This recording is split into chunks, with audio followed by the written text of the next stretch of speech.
Border Gavaskar ট্রফিতে অস্ট্রেলিয়ার কাছে বিধ্বংসীভাবে হারের পর চ্যাম্পিয়ন্স ট্রফিতে ভালো কিছু করার জন্য মুখে রয়েছে টিম ইন্ডিয়া। তো চলুন তাহলে জেনে নেওয়া যাক চ্যাম্পিয়ন্স ট্রফি 2025-এ ভারতীয় দলের বিধ্বংসী 15 জনের স্কোয়াডটি কেমন হতে চলেছে, বা কোন 15 জনকে নিয়ে মাঠে নামতে চলেছে মেন ইজ ব্লুজরা।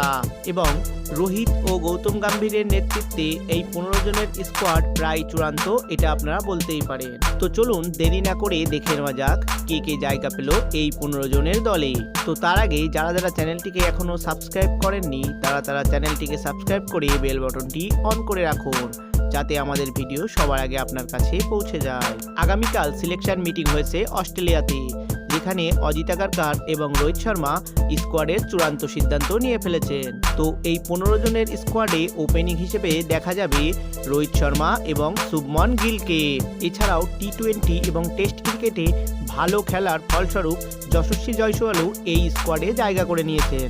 মিডল অর্ডারে রয়েছে বিরাট কোহলি, কেএল রাহুল, শ্রেয়স আয়ার ও ঋষভ পান্ত। সব থেকে চমকপ্রদ ব্যাপার হলো রিয়ান পরাগকেও এই স্কোয়াডে জায়গা করে দেওয়া হয়েছে। অলরাউন্ডার হিসেবে এই দলে জায়গা পেয়েছেন হার্দিক পান্ডিয়া, অক্ষর প্যাটেল, নীতিশ কুমার রেড্ডি এবং ওয়াশিংটন সুন্দর। কিন্তু সবচেয়ে দুঃখের বিষয় এটাই যে রবীন্দ্র জাদেজার জায়গা হয়নি এই 15 সদস্যের স্কোয়াডে। এছাড়াও এই দলে জায়গা পেয়েছেন 3 জন ফাস্ট বোলার, তার মধ্যে আছেন জসপ্রীত বুমরা, মোহাম্মদ সিরাজ এবং হর্ষদীপ সিং। তবে অস্ট্রেলিয়ার সাথে বুমরার চোটটি যদি গুরুতর হয়ে থাকে, তাহলে তিনি যদি একেবারেই চ্যাম্পিয়ন্স ট্রফিতে না খেলতে পারেন, তবে তার জায়গায় জায়গা পেতে পারেন মোহাম্মদ শামি। দুবাইয়ের পিচ সবসময় স্পিন সহায়ক হওয়ায় ভারত এখানে 3 জন স্পেশাল স্পিনার বোলারকে নিয়ে গেছেন। এছাড়াও ইনজুরির কারণে বাইরে আছেন কুলদীপ যাদব। তিনি যদি নিজেকে ফিট বলে প্রমাণিত করতে পারেন, তবে তিনিও জায়গা পেতে পারেন এই 15 সদস্যের স্কোয়াডে।